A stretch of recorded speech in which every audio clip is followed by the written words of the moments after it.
యేసు ప్రభు అంటే ఎవరికో తెలియదు, యేసు ప్రభు ఎందుకు పుట్టాడో తెలియదు, యేసు ప్రభు జిందగీలో లేడు, బిర్యానీ తినలేదు, మస్తుంది బిర్యానీ అని అంటే ఆడిని అవులగాడు అంటారు.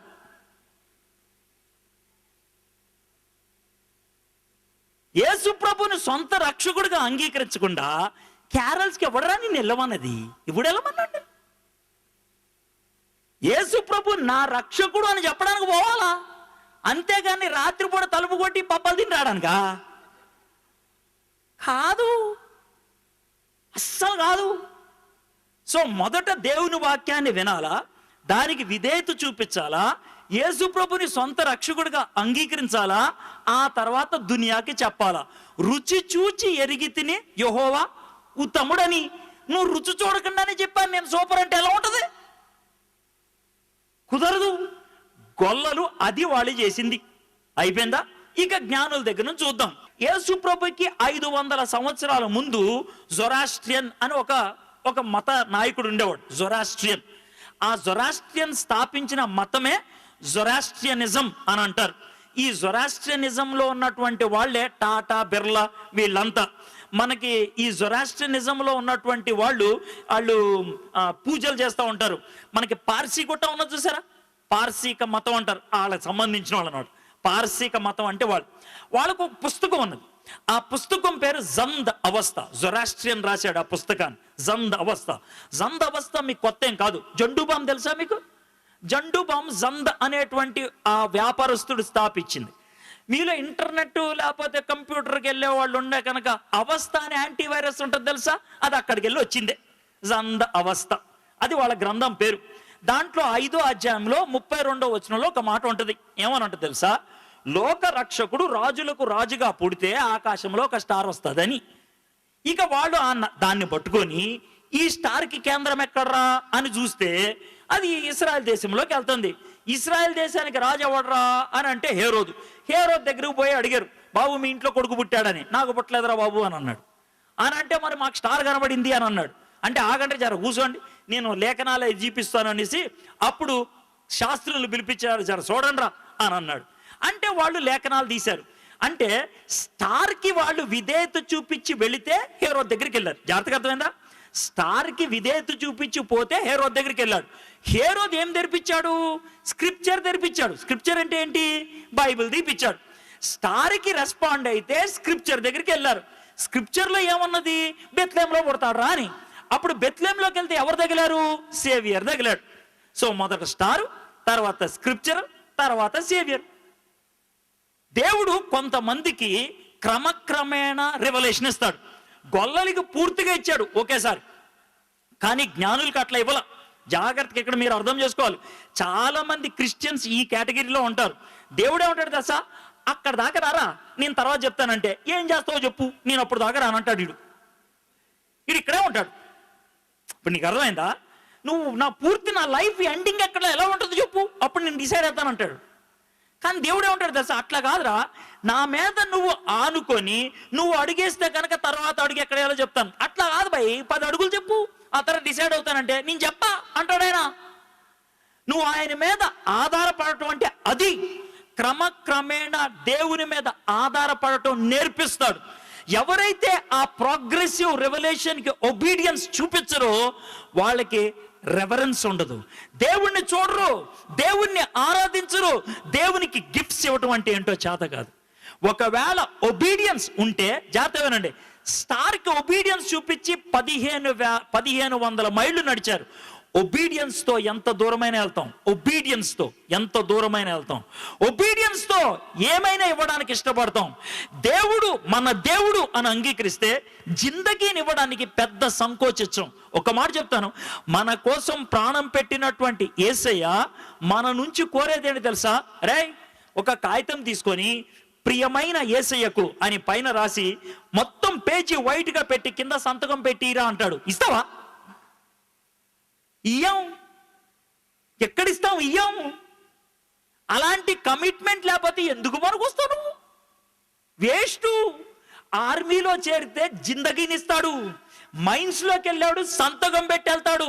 నేను మైన్లోకి వెళ్ళి సస్తే మా ఫ్యామిలీకి ఇవ్వండి, నాకేమి నిమిత్తం లేదని. ఆర్మీలోకి వెళ్ళి ఫైటింగ్ చేసేవాడు, నేను సస్తే ఈ దేశానికి నా జీవితం అంకితం, నా ఫ్యామిలీ గురించి చూసుకోండి అని. యేసయ్య నీతో కూడా అదే మాట అంటాడు, నేను రాజుని, నువ్వు నా సోల్జర్వే, ఇస్తావా నీ లైఫ్? అది ఒబీడియన్స్ అంటే. జ్ఞానులు ఆ విధంగా ఒబే చేశారు. గొల్లలు విధేయత చూపించారు, సువార్త బోధించడానికి కారకులయ్యారు. జ్ఞానులు విధేయత చూపించారు, దేవుని మీద ఆధారపడటం అంటే ఏంటో నేర్పించారు. నీకు విధేయత ఉన్నదా? ఈ ఇద్దరిని కూడా నేనేమంటాను తెలుసా, వెల చెల్లించడానికి ఇష్టపడిన వాళ్ళు మరియమ్మ, యోసేపు. విధేయత చూపించడానికి ఇష్టపడ్డారు గొల్లలు, జ్ఞానులు. ఈ రెండో జాతిలో ఉన్నారా? అప్గ్రేడ్ అయితే బాగుంటుంది. విధేయత చూపించారు కదా, వెల చెల్లించే గుంపులోకి వెళ్ళాలి. అయిపోయిందా? లాస్ట్ కేటగిరీ, సింపుల్, అయిపోయింది మన మెసేజ్. చివరి కేటగిరీలో ముగ్గురు ఉంటారు. ఆ ముగ్గురు ఎలాంటి వాళ్ళ డిసైడ్ చేస్తున్నాం. మొదటి వ్యక్తి ఎవరంటే ఇన్కీపర్. ఇన్కీపర్ అంటే యేసు ప్రభు దాంట్లో సత్రంలో పుట్టాడో దాని ఓనర్. ఆయన దగ్గరికి వెళ్ళి ఇంటర్వ్యూ చేద్దాం. ఇంటర్వ్యూ అర్థమైందా? ఇంటర్వ్యూ చేసి, సార్ మీ ఇంట్లో ఎవరో బాబు పుట్టిండంట, ఆయన లోకరక్షకుడు అంట, ఏమంటారు అంటే, ఏమో సార్ లోకరక్షకుడా ఏమో నాకు తెలియదు, కానీ మస్తు మంది వస్తున్నారు సార్, మస్తు మంది వచ్చిపోతున్నారు, రోజంతా వచ్చిడే మనుషులు చాలా మంది వచ్చిపోతున్నారు సార్. అయితే సార్ అంతమంది వచ్చిపోతున్నారు కదా, నువ్వు పోయి చూసి వచ్చినావా అంటే ఆయన ఏమంటాడు, సార్ ఎక్కడ సార్, ఫుల్ బిజీ, మనం ఎక్కడ చూస్తాం, ఫుల్ బిజీ, మనకి బిజినెస్ కదా సార్, మస్తు మంది వస్తూ ఉంటారు కస్టమర్లు, ఆ టైంలో నాన్నకి వెళ్ళి వస్తే ఒక కస్టమర్ పోతాడేమో, అందుకే ఇక్కడ ఉన్నాను అంటే. వాడి ఇంట్లో ఎవరు పుట్టాడు? యేసయ్య. ఈడెల్లు చూసి వచ్చాడా? లేదు. మీరు పెద్ద గొప్ప ఏం కాదు, బైబిల్ చదువుతా సార్, దిండి కింద పెట్టుకుంటా, కారులో ఫ్రంటే ఉంటుంది, డిక్కీలో ఉంటుంది బైబిల్, నా మొబైల్లో ఉంటుంది బైబిల్. అరే అది కాదురా, తీసి చదివినా అంటే, టైం లేదన్నా, టైం లేదు, టైం లేదు. బైబిల్ ఎక్కడుంది అని అడగట్లా, దిల్లోకి వెళ్ళిందా అని అడుగుతున్నా. అర్థమైందా? దిండి కింద పెట్టావా లేదు కాదు, బుర్రలోకి ఎక్కిందా లేదా అని. రాత్రి నేను గుండె మీద పెట్టుకుంటాను తెలుసా బైబిల్ని, గుండె మీద కాదు పెట్టుకోవాల్సింది, గుండెలో పెట్టుకుంటే పని అవుతుంది, గుండె మీద పెట్టుకుంటే ఏమవుతుంది? లక్ష సప్పుకొని రేపర్ ఇప్పకుండా దిండి కింద పెట్టుకుంటే బాగుంటుంది, వాసన పడుకోవడానికి. పొద్దున్న ఆఫీస్కి వెళ్తే నీ పక్కన ఎవడు కూర్చోడు కదా, అర్థమైందా? అని లక్ష సబ్బు ఏం చేయాలా? దాన్ని కవర్ తీయాలా, ఒంటికి రాయాలా, అప్పుడు పనిచేస్తుంది. దిండి కింద పెట్టుకుంటే ఏమవుతుంది? అవ్వదు. బైబిల్ కూడా సేమ్ టు సేమ్, దిండి కింద పెట్టుకోవడం కాదు, దాని జర తీసి చదవాలా. ఏ చదవాలంటే టైం లేదన్నా, టైం లేదు, యూ డోంట్ హ్యావ్ టైం. నువ్వు ఈరోజు దేవా నీకు టైం లేదంటే, రేపు పొద్దున్న యేసయ్య వచ్చినప్పుడు యేసయ్య అంటే నాకు టైం లేదురా అని అంటాడు ఆయన. అర్థమైందా? అప్పుడు నువ్వు ఎవరి దగ్గరికి వెళ్తావు, ఎక్కడ పోతావు, ఏం చేస్తావు, చెయ్యలేవు తెలుసా. ఆ టైం అవ్వక ముందే జర కళ్ళు తెరుచుకుంటావా? యేసయ్యకి టైం ఇవ్వడం నేర్చుకున్నావా? ఒక్కసారి ఆలోచించు. హలో, నేను ఒక్క మాట సీరియస్ చెప్తాను, ఏంటి తెలుసా, ఈరోజు వాక్యం వింటున్నటువంటి మీలో కొంతమందికి, హలో బస్తీ మే సవాల్, ఇదే లాస్ట్ ఆపర్చునిటీ ఏమో, నాకు తెలవదు. మళ్ళీ ఇటువంటి ఛాన్స్ వస్తుందో లేదో అంటే, నువ్వు పోతావని నేను అంటలా, నువ్వు ఉంటావు. మళ్ళీ ఇటువంటి మైండ్ వస్తుందో లేదో, ఇటువంటి ఛాన్స్ వస్తుందో లేదో, నీకు ఇటువంటి ఛాన్స్ మళ్ళీ రానప్పుడు నువ్వు మారు మనసు పొందాలనుకున్నా, యేసయ్యని నీ జీవితంలోకి పిలవాలనుకున్నా, రాదు. టైం ఉన్నప్పుడే రెస్పాండ్ అవ్వు బిడ్డ. యేసయ్య దొరుకు కాలంలోనే మనము స్పందించాలా. అందుకే బైబిల్లో ఉంది తెలుసా, ఇదే అనుకూల సమయం, ఇదే రక్షణ దినం అని. యేసయ్య టైం ఇచ్చినప్పుడు రెస్పాండ్ అవ్వడానికి ఇష్టపడుతున్నావా? ఆయన మన కోసం ప్రాణం పెట్టి టైం ఇస్తున్నాడు నీకు, ఆ టైంలో రెస్పాండ్ అయితే బాగుంటుంది. కానీ ఈ ఇన్కీపర్ లేడా, ఆయనకి అడ్డొచ్చింది బిజినెస్. రెండో వ్యక్తి ఎవరు తెలుసా? శాస్త్రులు. సార్ వాళ్ళేం చేసిండ్రు సార్, మంచోళ్ళే కదా, యేసు ప్రభు ఎక్కడ పుట్టినరా అంటే గబగబా మీకా రాసిన గ్రంథాన్ని తీసి 5వ అధ్యాయాన్ని తీసి యేసు ప్రభు బెత్లెహేములో పుట్టాడని అడ్రస్ రాసి ఇచ్చారు, కాగితం మీద అడ్రస్ రాసి ఇచ్చారు. జ్ఞానులకి ఎక్కడికి వెళ్ళాలో చెప్పారు, దారి కూడా చెప్పాడు, రైట్ సైడ్ పోండి, లెఫ్ట్ సైడ్ పోండి, గల్లీలోకి వెళ్ళండి, కొబ్బరి చెట్టు పక్కన ఉంటుంది, అన్నీ చెప్పారు. కానీ వీళ్ళు వెళ్ళారా? వెళ్ళాలా? మీరు కూడా చెప్తారు, మస్తు చెప్తారు, బైబిల్లో స్టోరీలు తెలుసా? తెలుసు. క్విజ్ పెడితే పాయింట్లు వస్తాయా? వస్తాయి. కానీ పరలోకంలో ప్లేస్ ఉంటుందా? అదే మనకు తెలవదు. క్విజ్లో ప్రైజ్ కాదరా బిడ్డ, పరలోకంలో సీటు కావాలా, అది ఇంపార్టెంట్. క్విజ్ బంద్ చేయనట్లా, పరలోకంలో సీట్ వచ్చిన తర్వాత క్విజ్లో ప్రైజ్ వస్తే అర్థం ఉంది. అర్థమైందా? పుస్సీ క్యాట్ గురించి మీకు తెలుసా? పుస్సీ cat, where have you been? I have been to London to see the queen. Pussy cat, what you do there? I frightened a mouse under the queen's chair. ఇది ఇంగ్లీష్లో చెప్తే నవ్వు రాదు, తెలుగులో చెప్పంటారా? అనగనగా ఒక ఊర్లో పిల్లి ఉందంట. ఆ పిల్లి లండన్ పోయింది. ఎందుకు? రాణిగారు చూద్దామని. రాణిగారు మార్కెట్కి పోయారు. అందుకనే సీట్ దగ్గర కూర్చుంది. రాణిగారు వస్తే హాయ్ చెప్పొద్దామని.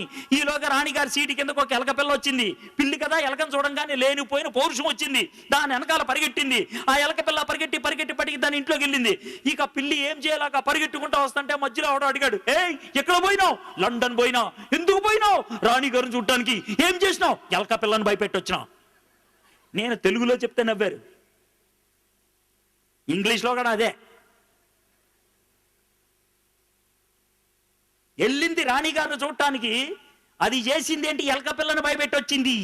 అర్థమైందా? మీరు క్రైస్తవులని చెప్పుకొని యేసు ప్రభు లేకపోతే అదే టైపు. అర్థమైందా? యేసు ప్రభువుతో సంబంధం లేకపోతే అదే టైపు. అయితే శాస్త్రులు లేరా? పేరుకు శాస్త్రులే. బైబిల్ తెలుసా? తెలుసు. క్విజ్లో పాయింట్లు వస్తాయా? వస్తాయి. కానీ పరలోకంలో సీట్ ఉందా? లేదు. ఎందుకు అనంటే వాళ్ళకి ఒకటి గర్వం. ఏంటా గర్వం? మాకు తెలిసినంత ఎవరికి తెలుసు, నాకు మస్తు ఇన్ఫర్మేషన్ తెలుసుద్ది. ఈ మధ్య కాలంలో చాలా మందికి ఉండేటువంటి విషయం ఏంటి తెలుసా? నీకెంత తెలుసు,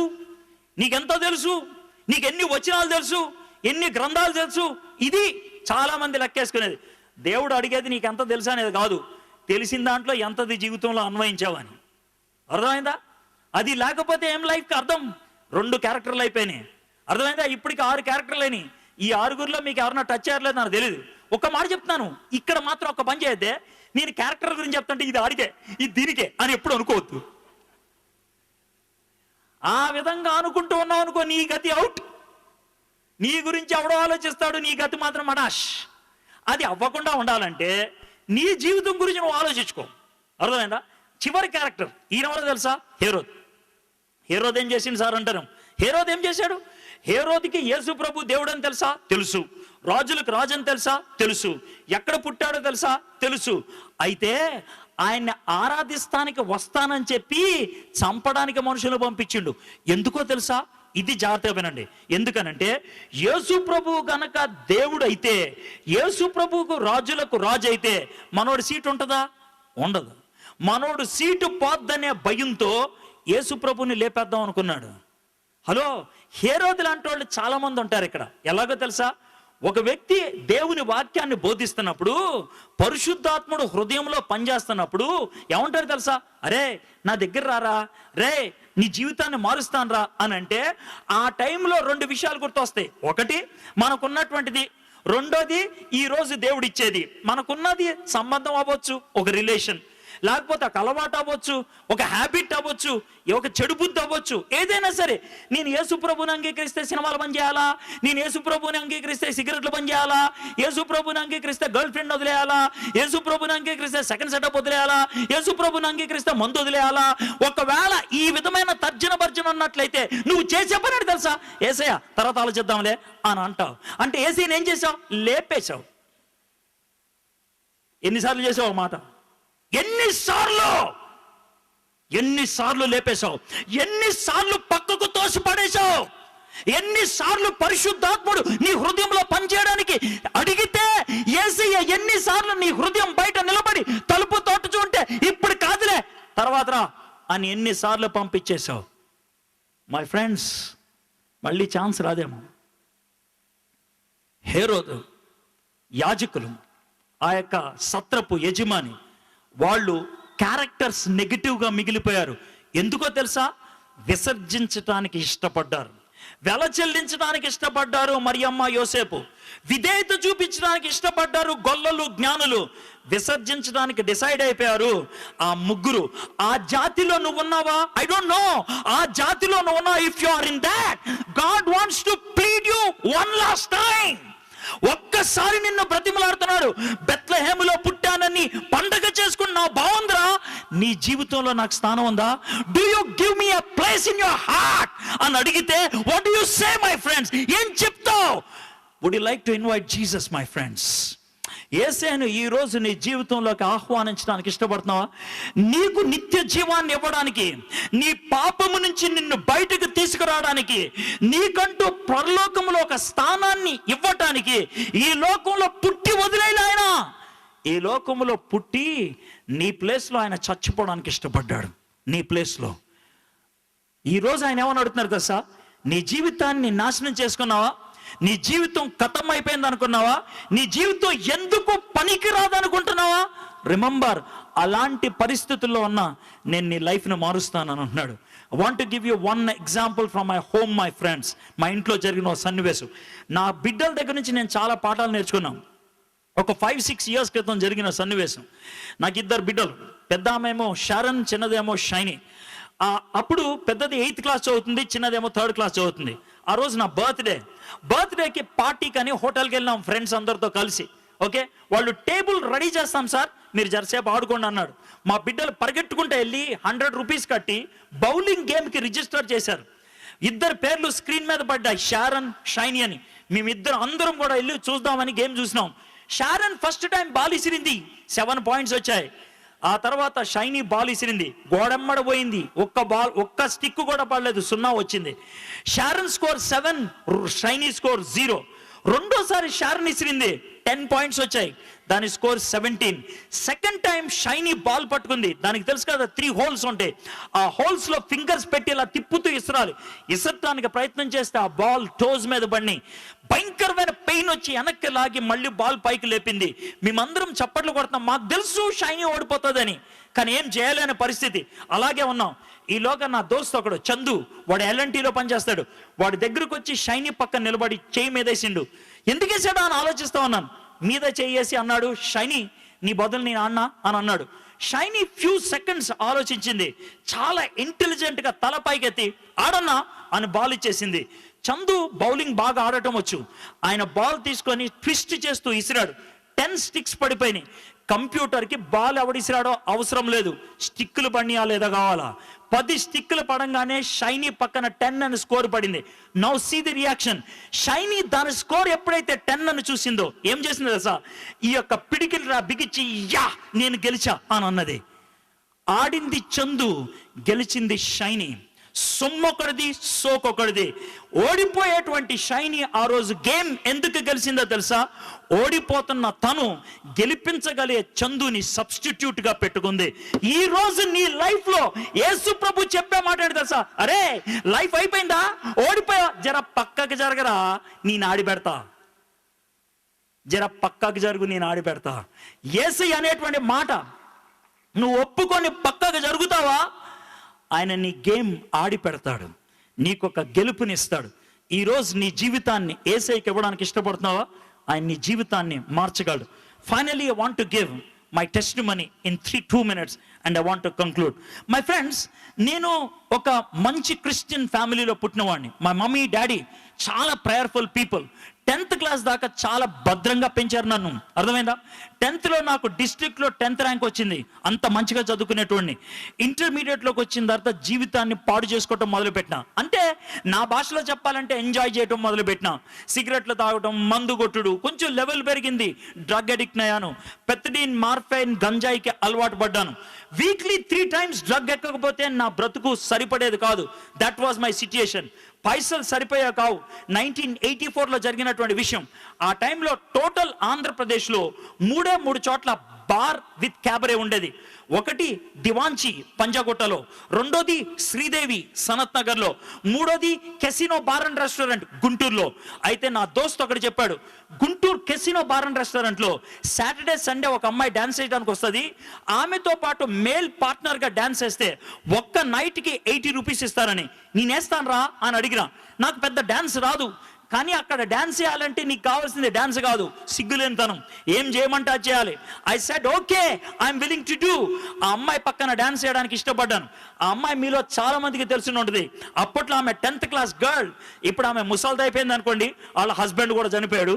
అయితే అప్పట్లో ఆమెకున్నటువంటి పేరేంటి తెలుసా? జస్ట్ 2 years తర్వాత మూవీ ల్యాండ్ లోకి వచ్చింది. ఆమె పేరు డిస్కో శాంతి. ఆమెతో కలిసి డాన్స్ చేసేవాడిని, గలీజ్ పనులు చేసేవాడిని, దరిద్రమైన పనులు పబ్లిక్ గా చేసేవాడిని. ఎందుకో తెలుసా? పైసల కోసం. ఎందుకంటే డ్రగ్స్ కి బానిస అయిపోయాను. November 3rd, 1984 సాయంత్రం 8-7కి అది టైం. నేను కడుపు నొప్పితో బాధపడుతున్నాను, కన్వల్షన్స్ వచ్చాయి. ఎందుకంటే డ్రగ్ అనేది ఎక్కట్లేదు. నా లైఫ్ లో డ్రగ్ అడిక్షన్ లో అల్టిమేట్ లెవెల్కి వెళ్ళిపోయాను. తట్టుకోలేక రైలు పట్టాల పక్కన నిలబడ్డాను. ట్రైన్ వస్తే దాని కింద తలకాయ పెట్టుకుందామని. 8 seconds దూరంలో ట్రైన్ ఉన్నది. 7 to 8 seconds. భయంతో కళ్ళు మూసుకొని ఉన్నాను. సౌండ్ వినబడంగానే దూకేద్దామని వెనక కాలర్ పట్టుకొని ఎవడో లాగాడు. దెయ్యం అనుకున్నాను. భయం వేసి వెనక్కి తిరిగి చూశాను. నా దోస్తు సురేష్. ఎలా వచ్చాడో తెలీదు, ఇప్పటికీ చెప్పలేదు. వాడు ఏంట్రా ఇది అని అన్నాడు. అరే కడుపు నొప్పి ఎక్కువైందిరా, తట్టుకోలేకపోతున్నాను, చచ్చిపోదాం అనుకున్నాను అన్నాడు. వాడు ఏమన్నాడంటే, ఓకేరా చచ్చిపోతే ఎక్కడికి వెళ్తావో తెలుసా అని అంటే చిరాకుగా, నరకానికి రా. వెరీ గుడ్, నరకంలో నొప్పి పోద్దా చెప్పరా అని అంటే నాకేం చెప్పాలో అర్థం కాలేదు. వాడు ఏమన్నాడు తెలుసా? ఈ లోకంలో అయితే కడుపు నొప్పి అప్పుడప్పుడు వస్తుంది, నరకంలో అయితే కడుపు నొప్పి ఎప్పుడు ఉంటుందిరా అని అన్నాడు. ఒక్కసారిగా టెన్షన్ వచ్చింది. నెంటుకులు నిక్కపడుచుకుని ఏం చేయమంటారా అని అన్నా. పక్కకు తీసుకెళ్ళి యేసయ్యకి ప్రార్థన చేయరా, ఒక్కసారి ప్రార్థన చేయరా అని అడిగితే మోకరించి, యేసయ్య నా కడుపు నొప్పి తీసే, నువ్వు నా కడుపు నొప్పి తీసేస్తే నన్ను క్షమించావని నేను అర్థం చేసుకుంటా, నా లైఫ్లోకి వచ్చావని నేను అర్థం చేసుకుంటా, నేను తప్పు చేశాను ఒప్పుకుంటాను, I'm a dirtiest person in this world అని ఒప్పుకుంటానని ప్రార్థన చేశాను. యేసయ్య నా పాపాన్ని క్షమించాడు, నా కడుపు నొప్పి తీశాడు. ఈరోజు మీ ముందు ఈ విధంగా నిలబడి మాట్లాడుతున్నానంటే కారణం, Jesus changed my life, my friends. I have a Christmas. మీరు చప్పట్లు కొడతారని మాట చెప్పలేదు, మీ లైఫ్లో చేంజ్ రావాలని చెప్తున్నాను. యేసయ్య నా జీవితంలోకి వచ్చానని చప్పట్లు కొట్టి నువ్వు నరకంలోకి వెళ్తే ఎంత గలీజ్ ఉంటుందో ఒక్కసారి ఆలోచించు, ఎంత దరిద్రంగా ఉంటుందో ఆలోచించు. ఈ రాత్రి would you like to ask Jesus to come into your life? My friends, ఈరోజు ఆ యేసయ్యని నీ హృదయంలోకి రమ్మని అడగడానికి ఇష్టపడుతున్నావా? తలంచండి, కళ్ళు మూసుకోండి, చిన్న ప్రార్థన చేసుకొని ముగిద్దాం. ఈ టైంలో ఎవరు లేవద్దు. ఇంతసేపు ఓపికగా కూర్చున్నారు. 7 క్యారెక్టర్స్ మీకు చెప్పాను. మరియమ్మ, యోసేపు వెల చెల్లించడానికి ఇష్టపడ్డారు. గొల్లలు, జ్ఞానులు విధేయత చూపించడానికి ఇష్టపడ్డారు. ఈ నలుగురిలో మీరున్నట్టయితే ప్రైజ్ ద లార్డ్. అయితే సత్రపు యజమాని, యాజకుడు, హేరోదు ఇన్ఫర్మేషన్ ఉన్నది, వాళ్ళకి అవకాశం ఉన్నది, కానీ వాళ్ళు ఒబీడియన్స్ లేని వాళ్ళు, రెస్పాన్స్ లేనటువంటి వాళ్ళు. మీరు ఆ జాతిలో ఉన్నారా? బిజీ లైఫ్లో యేసు ప్రభుని పక్కకు పెట్టారా? మీకున్నటువంటి ప్రైడ్ని బట్టి యేసయ్యని పక్కకు పెట్టారా?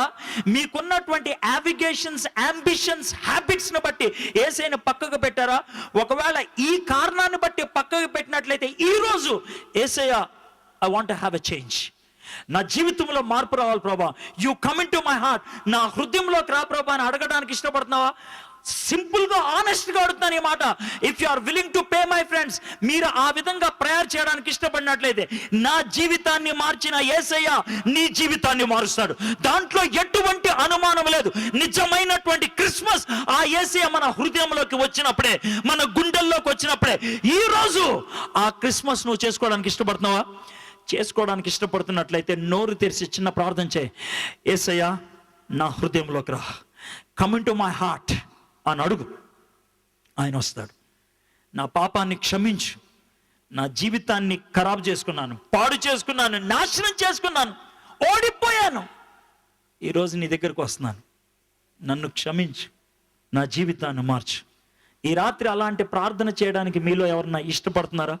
I want to specially pray for you. మీతో కలిసి నేను ప్రార్థన చేయడానికి ఇష్టపడుతున్నాను. అలాంటి ప్రార్థన, యేసయ్య నా హృదయంలోకి రా, నా జీవితాన్ని మార్చు అని ప్రార్థన చేయడానికి ఇష్టపడే వాళ్ళు ఎవరన్నా ఉన్నట్లయితే మీ కుడి హస్తాన్ని ఒకసారి పైకెత్తి చూపించండి. Put forth your right hand. And thank you so much my friends, thank you so much. ఇంకెవరున్నారా?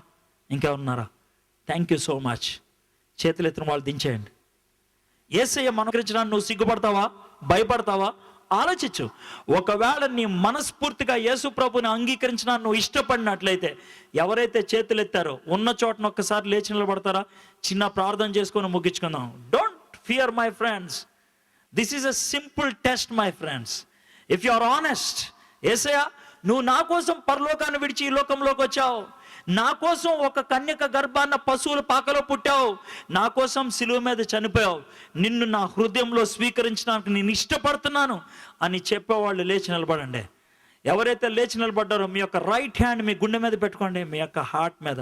చిన్న ప్రార్థన చెప్తాను, ఆ ప్రార్థన నా వెంట చెప్పండి. యేసయ్యా, నన్ను ప్రేమించి నా కోసం ఈ లోకంలోకి నువ్వు వచ్చావు. యేసయ్యా, నన్ను ప్రేమించి నా పాపానికి బదులుగా సిలువ మీద వెలను చెల్లించి రక్తము కార్చి నా కోసం చనిపోయావు. యేసయ్యా, నన్ను క్షమించు. యేసయ్యా, నా హృదయంలోకి రా. నాకు నిత్య జీవాన్ని అనుగ్రహించు, శాంతిని అనుగ్రహించు. నీ సాక్షిగా నేను జీవించటానికి కృప చూపించు. ఈ ప్రార్థన విన్నందుకు నీకు వందనాలు. యేసే నామములో ప్రార్థన చేస్తున్నాను. ఆమేన్, ఆమేన్.